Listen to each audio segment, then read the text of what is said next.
Hello മക്കളെ, അപ്പോൾ എല്ലാവർക്കും സുഖമല്ലേ? അപ്പോൾ നമ്മൾ ഇന്നത്തെ ക്ലാസ്സിൽ നമ്മൾ ഡിസ്കസ് ചെയ്യുന്നത് നമ്മുടെ ഹിസ്റ്ററിയിൽ നിന്നുള്ള second chapter world in the 20th century എന്ന് പറയുന്ന ചാപ്റ്ററിലെ 4ാമത്തെ പാർട്ടാണ് നമ്മൾ ഇന്നത്തെ ക്ലാസ്സിൽ ഡിസ്കസ് ചെയ്യുന്നത്. അപ്പോൾ കഴിഞ്ഞ 2-3 പാർട്ടുകളായിട്ട് നമ്മൾ ഇമ്പീരിയലിസം എന്താ, കൊളോണൈസേഷൻ എന്താ, ക്യാപിറ്റലിസം എന്താ എന്നുള്ള പാർട്ടുകളൊക്കെ ഡിസ്കസ് ചെയ്തിരുന്നു. അതുകൂടാതെ ഫസ്റ്റ് വേൾഡ് വാർ, അതിൻ്റെ റിസൾട്ട്, ഇമ്പാക്റ്റ് എന്നുള്ള കാര്യങ്ങൾ ഡിസ്കസ് ചെയ്തു. ഫാസിസം, നാസിസം എല്ലാം ഡിസ്കസ് ചെയ്തിരുന്നു അല്ലേ? അപ്പോൾ ഇന്ന് നമ്മൾ 4ാമത്തെ പാർട്ടിനകത്ത് സെക്കൻഡ് വേൾഡ് വാർ, വളരെയധികം ഇമ്പോർട്ടൻ്റ് ആയിട്ടുള്ള ഒരു ഏരിയ തന്നെയാണ് സെക്കൻഡ് വേൾഡ് വാർ, അതേപോലെ തന്നെ ഡീകൊളോണൈസേഷൻ. ഈ 2 ഏരിയാസ് ആണ് മെയിൻ ആയിട്ട് നമ്മൾ ഈ ഒരു സെഷനിൽ കവർ ചെയ്യുന്നത്. സോ നമുക്ക് എസ്സേക്ക് പോലും വളരെയധികം പ്രാധാന്യമുള്ള ഒരു ടോപ്പിക്കാണ്. അപ്പോൾ അതുകൊണ്ട് തന്നെ എല്ലാവരും ശ്രദ്ധിച്ചിരിക്കുക. അപ്പോൾ ഈ വീഡിയോ കാണുന്നതോടൊപ്പം തന്നെ എല്ലാവരും പഠിച്ചു പോവുകയും ചെയ്യുക. അപ്പോൾ എന്തെങ്കിലും ഡൗട്ട് ഇൻ ബിറ്റ്വീൻ തോന്നുകയാണെങ്കിൽ ജസ്റ്റ് ഒന്ന് കമൻറ്റ് ബോക്സിൽ മെൻഷൻ ചെയ്യുക. സോ തൊട്ടടുത്ത വീഡിയോ എയർ ചെയ്യുന്ന സമയത്ത് നിങ്ങളുടെ ഡൗട്ട് ക്ലിയർ ചെയ്യുന്നതായിരിക്കും. ഓക്കെ, അപ്പോൾ നമുക്ക് അധികം വൈകാണ്ട് ക്ലാസ്സിലേക്ക് കിടക്കാം. അപ്പോൾ ഈ ഒരു ചാനൽ സബ്സ്ക്രൈബ് ചെയ്യാത്തവരുണ്ടെങ്കിൽ ഒന്ന് സബ്സ്ക്രൈബ് ചെയ്യുക, കൂട്ടത്തിൽ നിങ്ങളുടെ കൂട്ടുകാർക്കും കൂടി ഷെയർ ചെയ്യാം. അപ്പോൾ ഇതാ നമുക്ക് ടോപ്പിക്കിലേക്ക് കിടക്കാം. Background or the causes of the second world war. Second world വാറിന്റെ ബാക്ക്ഗ്രൗണ്ട് എന്താണ്, അല്ലെങ്കിൽ അതിലേക്ക് ലീഡ് ചെയ്ത റീസൺസ് എന്തൊക്കെയാണ് എന്നാണ് ക്വസ്റ്റ്യൻ. അപ്പോൾ following the peace treaty at Paris in 1919. അപ്പോൾ ഇവിടെ ആലോചിക്കണം, 1919ലാണ് സമാധാന സമ്മേളനം കൂടിയത്. അത് എവിടെ വെച്ചിട്ടാണ് കൂടിയത്? പാരീസിൽ വെച്ചിട്ടാണ് കൂടിയത്. So the victorious nation shared the colonies of the defeated nations. അപ്പോൾ അവിടെ ഒരു കാര്യം ആലോചിക്കുക, ജയിച്ച രാഷ്ട്രങ്ങൾ തോറ്റ രാഷ്ട്രങ്ങളുടെ കോളനികളെല്ലാം പങ്കിട്ടെടുത്തു. So following the peace treaty at Paris in 1919, the victorious nations shared the colonies of the defeated nations. അപ്പോൾ ഇവിടെ നമ്മൾ ഈ കാര്യം പറയുന്ന സമയത്ത് neither Germany nor Italy had any colony or market. അതായത് ജർമ്മനിക്ക് ആയിക്കോട്ടെ ഇറ്റലിക്ക് ആയിക്കോട്ടെ അവർക്ക് സ്വന്തമായിട്ട് ഒരു കോളനിയോ മാർക്കറ്റോ ഒന്നും തന്നെ ഉണ്ടായിരുന്നില്ല. So Italy and Germany plan to conquer colonies and attack weak nations. അപ്പോൾ ഇവർ രണ്ടുപേരും അങ്ങോട്ട് തീരുമാനിച്ചു, നമ്മൾ എങ്ങനെയെങ്കിലും കോളനീസിനെ എല്ലാം കൺകർ ചെയ്തെടുക്കണം, അതേപോലെ തന്നെ വീക്ക് ആയിട്ടുള്ള നേഷൻസിനെയൊക്കെ അറ്റാക്ക് ചെയ്തെടുക്കണം, എന്നാലേ നമുക്കും നല്ല പവർ കിട്ടുള്ളൂ. അപ്പോൾ അതിനായിട്ട് അവർ അലയൻസ് ഫോം ചെയ്തു. ഓക്കെ, അപ്പം നമുക്ക് ഫസ്റ്റ് വേൾഡ് വാറിലും എന്തുണ്ടായിരുന്നു? 2 അലയൻസുകൾ ഉണ്ടായിരുന്നു. അതേപോലെ തന്നെ നമുക്ക് സെക്കൻഡ് വേൾഡ് വാറിലും അലയൻസ് ഉണ്ട്. അപ്പോൾ അത് ഏതൊക്കെയാണെന്നുള്ളത് നമുക്ക് നോക്കാം. So axis powers and allied powers. Axis പവേഴ്സിൽ ആരൊക്കെയാണ് വരുന്നത്? Italy, Germany, Japan. Okay, Italy, Germany, Japan, ഇതാണ് ആക്സിസ് പവേഴ്സിലുള്ളത്. അലൈഡ് പവേഴ്സിലുള്ളത് ബ്രിട്ടൻ, ഫ്രാൻസ്, ചൈന. ഇത് 3ഉമാണ് അലൈഡ് പവേഴ്സിലുള്ളത്. നമുക്ക് ഫസ്റ്റ് വേൾഡ് വാറിലാണെങ്കിൽ ട്രിപ്പിൾ അലയൻസും ട്രിപ്പിൾ എൻറ്റൻറ്റിയും ആയിരുന്നു. ഇവിടെ നമുക്കുള്ളത് ആക്സിസ് പവേഴ്സും അലൈഡ് പവേഴ്സും ആണ്. അപ്പോൾ ഇനി നമുക്ക് ഇതിൻ്റെ സെക്കൻഡ് വേൾഡ് വാറിലേക്ക് കിടക്കാം. So the League of Nations fail to stall the attacks of the Axis powers. ഈ പറയുന്ന ഇറ്റലിയുടെയും ജർമ്മനിയുടെയും ജപ്പാന്റെയും എല്ലാം അറ്റാക്ക്, സോ ശരിക്കും പറഞ്ഞു കഴിഞ്ഞാൽ അതിനെ ഓവർകം ചെയ്യാൻ ആർക്ക് കഴിഞ്ഞില്ല? നമ്മുടെ ഫസ്റ്റ് വേൾഡ് വാറിന് ശേഷം ലോകത്ത് സമാധാനം വീണ്ടെടുക്കാൻ വേണ്ടി തുടങ്ങിയ ഒരു ഓർഗനൈസേഷനാണ് ലീഗ് ഓഫ് നേഷൻസ്. ശരിക്കും പറഞ്ഞു കഴിഞ്ഞാൽ അപ്പോൾ League of Nations failed to stall the attacks of the Axis powers. Upon when Germany, Italy and Japan attacked other nations, capitalist countries like Britain and France did not prevent the attacks. അപ്പോൾ ജർമ്മനിയും ഇറ്റലിയും ജപ്പാനും ഒക്കെ എന്ത് ചെയ്തു? മറ്റ് രാജ്യങ്ങളെ പിടിച്ചെടുക്കാൻ ശ്രമിച്ച സമയത്ത് നമ്മുടെ ക്യാപിറ്റലിസ്റ്റ് കൺട്രീസ് ആണ് ബ്രിട്ടനും ഫ്രാൻസും ഒക്കെ, അവർ ഈ പറയുന്ന അറ്റാക്കുകളൊന്നും പ്രിവെന്റ് ചെയ്യാനൊന്നും നോക്കിയില്ല. കാരണം എന്താ? അവർ കൺസിഡർ ചെയ്തിരുന്നത് ഒരേ ഒരു ബിഗ് പവറിനെയാണ് അവർ നോക്കിയിരുന്നുള്ളൂ. ബാക്കി ജർമ്മനി, ഇറ്റലി, ജപ്പാനൊക്കെ കുഞ്ഞു പാർട്ടികളല്ലേ, അവർക്ക് വലിയ കോളനിയോ ഒന്നും ഇല്ലല്ലോ. അപ്പോൾ അവരുടെ അറ്റാക്കുകളൊന്നും പ്രിവെന്റ് ചെയ്യാൻ ഇവർ പോയില്ല. They considered Soviet Union being a socialist country as their chief enemy. അവരുടെ ശത്രുവായിട്ട് കണ്ടിരുന്ന, മുഖ്യ ശത്രുവായിട്ട് കണ്ടിരുന്നത് സോഷ്യലിസ്റ്റ് കൺട്രി ആയിരുന്ന സോവിയറ്റ് യൂണിയനെ മാത്രമായിരുന്നു. This policy which encouraged fascist attack is known as the policy of appeasement. അപ്പോൾ ഈ ഫാസിസ്റ്റ് അറ്റാക്കുകളെ എൻകറേജ് ചെയ്തിരുന്ന ഈ ഒരു നയം അറിയപ്പെടുന്നതാണ് പോളിസി ഓഫ് അപ്പീസ്മെന്റ്. അങ്ങനെ 1 സെപ്റ്റംബർ 1939 ജർമ്മനി അറ്റാക്ക്ഡ് പോളണ്ട്. അപ്പൊ ഇതോട് കൂടിയിട്ടാണ് യുദ്ധം സ്റ്റാർട്ട് ചെയ്യുന്നത്. On 1 September 1939 Germany attacked Poland. അതോടുകൂടി എന്ത് തുടങ്ങി? സെക്കൻഡ് വേൾഡ് വാറിന് തുടക്കം കുറിച്ചു. This prompted the allied nations to declare war against Germany that ultimately resulted in the outbreak of the second World War on 3rd September 1939. കേട്ടല്ലോ? അപ്പൊ ശരിക്കും പറഞ്ഞാൽ ഈ ഒരു ജർമ്മനി പോളണ്ടിനെ ആക്രമിച്ചതോടുകൂടി അലൈഡ് നേഷൻസ് എന്ത് ചെയ്തു? ജർമ്മനിക്കെതിരെ യുദ്ധം പ്രഖ്യാപിച്ചു. And that ultimately resulted in the outbreak of the second world war. അങ്ങനെ സെക്കൻഡ് വേൾഡ് വാറിന് തുടക്കം കുറിക്കുന്നത് എന്നാണ്? 3rd സെപ്റ്റംബർ 1939 ആണ്. ഓക്കെ, ഇനി ഇത് കൂടാതെ അടുത്തൊരു പാർട്ടിൽ നമ്മൾ എന്തൊക്കെ പഠിക്കാനുണ്ട്? ഇവിടെ നോക്കുകയാണെങ്കിൽ ഇതിന്റെ എഫക്ട്സ് നമുക്ക് നോക്കാം. അപ്പൊ സെക്കൻഡ് വേൾഡ് വാർ തുടങ്ങി അല്ലേ?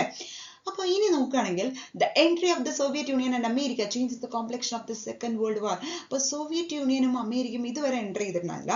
പക്ഷെ അവരും കൂടി ഈ ഒരു വാറിലേക്ക് എൻ്റർ ചെയ്തപ്പോൾ ആകെ കൂടി യുദ്ധത്തിന്റെ ഒരു അന്തരീക്ഷത്തിൽ വലിയൊരു മാറ്റം വന്നു.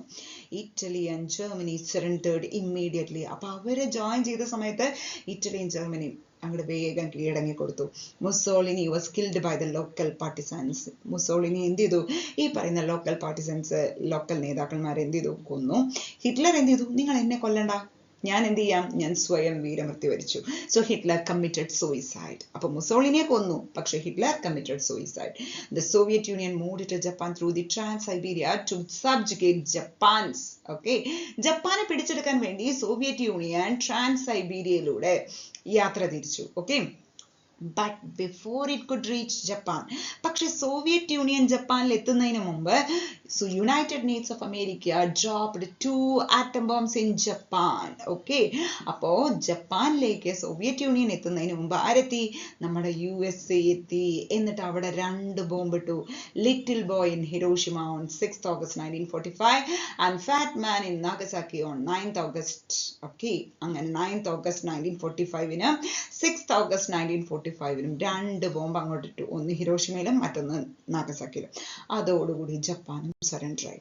അങ്ങനെ വേൾഡ് വാർ 2 അവസാനിച്ചു. ഓക്കെ, അപ്പൊ സെക്കൻഡ് വേൾഡ് വാറിന്റെ അവസാനം കിട്ടി.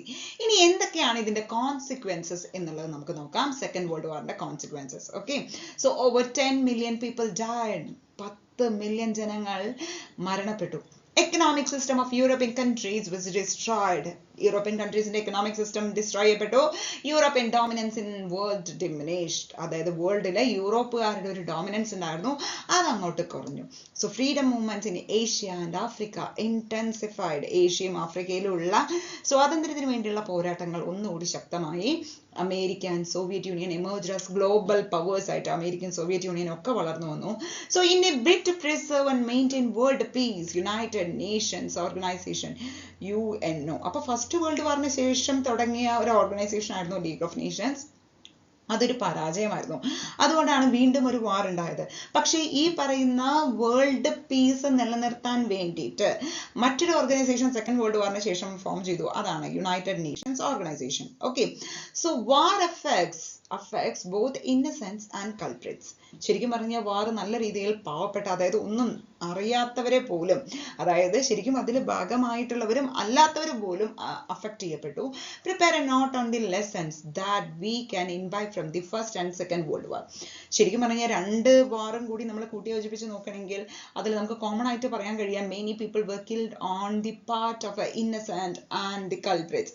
അപ്പോൾ ശരിക്കും പറഞ്ഞു കഴിഞ്ഞാൽ അതിൽ അകപ്പെട്ടവരും അല്ലാത്തവരും അങ്ങനെ ഒരുപാട് പേര് കൊല്ലപ്പെട്ടിട്ടുണ്ട്. The economy of the 2 parties were destroyed. അപ്പൊ 2 പാർട്ടികളുടെയും എക്കണോമി ഡിസ്ട്രോയ് ചെയ്യപ്പെട്ടു. Agriculture, industry and communication system of 2 parties were destroyed. എല്ലാം നശിച്ചു. അഗ്രികൾച്ചർ ആയിക്കോട്ടെ, ഇൻഡസ്ട്രി ആയിക്കോട്ടെ, കമ്മ്യൂണിക്കേഷൻ സിസ്റ്റം ആയിക്കോട്ടെ, 2 പാർട്ടീസിന് ഇതെല്ലാം നശിച്ചു. So poverty, unemployment and inflation of the 2 parties were increased. അപ്പൊ 2 പാർട്ടികളുടെയും പോവർട്ടി, അൺഎംപ്ലോയ്മെന്റ്, ഇൻഫ്ലേഷനും എല്ലാം അങ്ങോട്ട് വർദ്ധിച്ചു. ഇനി അപ്പൊ നമ്മൾ പറഞ്ഞിരുന്നു സെക്കൻഡ് വേൾഡ് വാറിന് ശേഷം തുടങ്ങിയ ഒരു ഓർഗനൈസേഷൻ ആണ് എന്ത്, ഈ പറയുന്ന യുണൈറ്റഡ് നേഷൻസ് ഓർഗനൈസേഷൻ. എന്നാണ് ഫോം ചെയ്യുന്നത്? ഒക്ടോബർ 1945. 24th October 1945-നാണ് ഇത് ഫോം ചെയ്യുന്നത്. It was formed on October 24th 1945 as a result of efforts to bring peace to the world after world war 2. World war 2-ന് ശേഷം ലോകത്ത് സമാധാനം വീണ്ടെടുക്കാൻ വേണ്ടിയിട്ടാണ് ഇത് ഫോം ചെയ്യുന്നത്. അപ്പൊ ഇതിന്റെ ഹെഡ് ക്വാർട്ടേഴ്സ് എവിടെയാണ്? UN-ലാണ്, അതും ന്യൂയോർക്കില്. Okay, headquarters of the UN is the United Nations Organization-ന്റെ ഹെഡ് ക്വാർട്ടേഴ്സ് എവിടെയാണ്? ന്യൂയോർക്ക്. യുണൈറ്റഡ് സ്റ്റേറ്റ്സ് ഓഫ് അമേരിക്കയിലെ ന്യൂയോർക്കിലാണ് ഇതിന്റെ ഹെഡ് ക്വാർട്ടേഴ്സ് എന്ന് പറയുന്നത്. ഇനി ഇതിന് കുറച്ച് എയിംസ് ഉണ്ടായിരുന്നു. അപ്പൊ നമ്മളൊരു ഓർഗനൈസേഷൻ തുടങ്ങുന്ന സമയത്ത് ഇതിന് ചില ലക്ഷ്യങ്ങൾ ഉണ്ടാവും. എന്താണ്? Save the succeeding generations from the scourge of war. യുദ്ധത്തിന്റെ ഭീതിയിൽ നിന്ന് വരുന്ന ജനറേഷൻസിനെ എല്ലാം എന്ത് ചെയ്യുക? പ്രൊട്ടക്ട് ചെയ്യുക. അതേപോലെ തന്നെ to protect international treaties and laws. And finally foster social and economic development of the countries. Social and economic development രാജ്യങ്ങളുടെ ഉറപ്പുവരുത്തുക. അതേപോലെ ഇന്റർനാഷണൽ ട്രീറ്റീസും ലോസും ഒക്കെ പ്രൊട്ടക്ട് ചെയ്യുക. ഇനി വരുന്ന ജനറേഷൻസിനെ ഈ പറയുന്ന യുദ്ധത്തിന്റെ സ്കോർജ്, പേടിയിൽ നിന്ന് അകറ്റി നിർത്തുക. ഓക്കെ, അപ്പൊ ഇതും ഒരു ഷുവർ ക്വസ്റ്റ്യൻ തന്നെയാണ് സെക്കൻഡ് വേൾഡ് വാറിന് ശേഷം തുടങ്ങിയ ഓർഗനൈസേഷൻ ഏതാണ്, അതിന്റെ എയിംസ് എന്തൊക്കെയാണ് എന്നുള്ളത് വളരെ ഇമ്പോർട്ടൻ്റ് ആയിട്ടുള്ള ക്വസ്റ്റ്യൻ ആണ്. അപ്പൊ നോട്ട് ചെയ്തോളൂ. ഇനി നമ്മുടെ ഈ ഒരു സെഷനിലെ അടുത്തൊരു മേജർ ടോപ്പിക് ആണ് ഡീകൊളോണൈസേഷൻ എന്ന് പറയുന്നത്. എന്താണത്? So post second world war dominance of imperial powers was questioned. Okay, അപ്പൊ രണ്ടാമത്തെ ഒരു വേൾഡ് വാറിന് ശേഷം ഇമ്പീരിയൽ പവേഴ്സിന്റെ ഡോമിനൻസ് ചോദ്യം ചെയ്യപ്പെട്ടു. So European countries could not suppress the intensified nationalist movement in the colonies. അപ്പൊ കോളനികളിൽ ഭയങ്കര ശക്തമായിട്ട് നാഷണലിസ്റ്റ് മൂവ്മെന്റുകളൊക്കെ ഉണ്ടായിരുന്നു. പക്ഷെ യൂറോപ്യൻ കൺട്രീസിന് അതിനെ ഒന്നും അടിച്ചമർത്താൻ കഴിഞ്ഞില്ല. The USA and the USSR, which emerged as superpowers after the Second World War, supported freedom movements in various European colonies. അപ്പോൾ ഈ രണ്ടാം ലോക മഹായുദ്ധത്തിന് ശേഷം ഭയങ്കര രീതിയിൽ ശക്തി ആർജിച്ചിരുന്ന രണ്ട് സൂപ്പർ പവേഴ്സ് ആണ് USA-യും USSR-ഉം. അവര് പക്ഷെ എന്ത് ചെയ്തില്ല, ഈ പറയുന്ന ഫ്രീഡം മൂവ്മെന്റ്സ് കോളനികളിൽ നടന്നിരുന്നു, അതിനൊന്നെ അവർ സപ്പോർട്ട് ചെയ്യുകയാണ് ചെയ്തത്. So gradually colony started to secure freedom from the imperialist control. അപ്പൊ എന്തായി, അവർക്ക് സപ്പോർട്ടും കൂടെ കിട്ടിയപ്പോൾ അവർക്ക് വളരെയധികം പെട്ടെന്ന് തന്നെ അവർക്ക് സ്വാതന്ത്ര്യം നേടിയെടുക്കാൻ കഴിഞ്ഞു. This process is called decolonisation. അപ്പൊ ശരിക്കും പറഞ്ഞു കഴിഞ്ഞാൽ ഇമ്പീരിയലിസ്റ്റ് കൺട്രോളിൽ നിന്നും അവർ എന്നാണോ ഫ്രീഡം ആർജിച്ചത്, ആ ഒരു പ്രോസസ്സാണ് ഡീകൊളോണൈസേഷൻ എന്നറിയപ്പെടുന്നത്. ഇനി major countries that gained independence after World War II and the leaders who fought against the imperialist nations. അപ്പോൾ ആ ഒരു കാര്യം നമുക്ക് നോക്കാം. ഏതൊക്കെ മേജർ കൺട്രീസിനാണ് സ്വാതന്ത്ര്യം കിട്ടിയത് വേൾഡ് വാർ ടൂവിന് ശേഷം?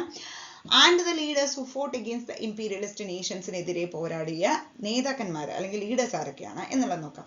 നമ്മുടെ ഇന്ത്യക്ക് സ്വാതന്ത്ര്യം കിട്ടിയത് 1945 ശേഷമാണ്, ശരിയല്ലേ? 1945 നമ്മുടെ സെക്കൻഡ് വേൾഡ് വാർ അവസാനിച്ചു. 1947 ആണ് നമുക്ക് കിട്ടിയത്, അല്ലെ? അങ്ങനെ മഹാത്മാഗാന്ധിയുടെ ലീഡർഷിപ്പിലാണ് നമുക്ക് കിട്ടിയത്. സൗത്ത് ആഫ്രിക്കയിലെ നെൽസൺ മണ്ടേല, ഘാനയിലെ ക്വാമി എൻക്രൂമ, then കെനിയയിലെ ജോമോ കെനിയത്ത. അപ്പൊ ഈ പറയുന്ന 4 രാജ്യങ്ങൾ എന്ത് ചെയ്തു, സ്വാതന്ത്ര്യം നേടി, ഇമ്പീരിയലിസ്റ്റ് നേഷൻസിനെതിരെ പോരാടുകയും സ്വാതന്ത്ര്യം നേടുകയും ചെയ്തു. അതിന് വഹിച്ച ലീഡേഴ്സ് ആരൊക്കെയാന്നുള്ളത് നമ്മൾ നോക്കി. ഓക്കെ, അപ്പൊ ഇത്രയാണ് നമ്മുടെ ഇന്നത്തെ ക്ലാസ്സിലുള്ളത്. ഇനി നമ്മൾ അടുത്തൊരു ക്ലാസ്സിൽ നമ്മൾ ഡിസ്കസ് ചെയ്യുന്ന ടോപ്പിക്കുകൾ ഏതൊക്കെയാ? Called war, non aligned movement, the leaders who formed the non-aligned movement, and examine how the imperialist interests caused the unrest in West Asia, disintegration of Soviet Union, causes and effects, unipolar world American dominance, and what are the strategies adopted by America to establish its dominance over the world.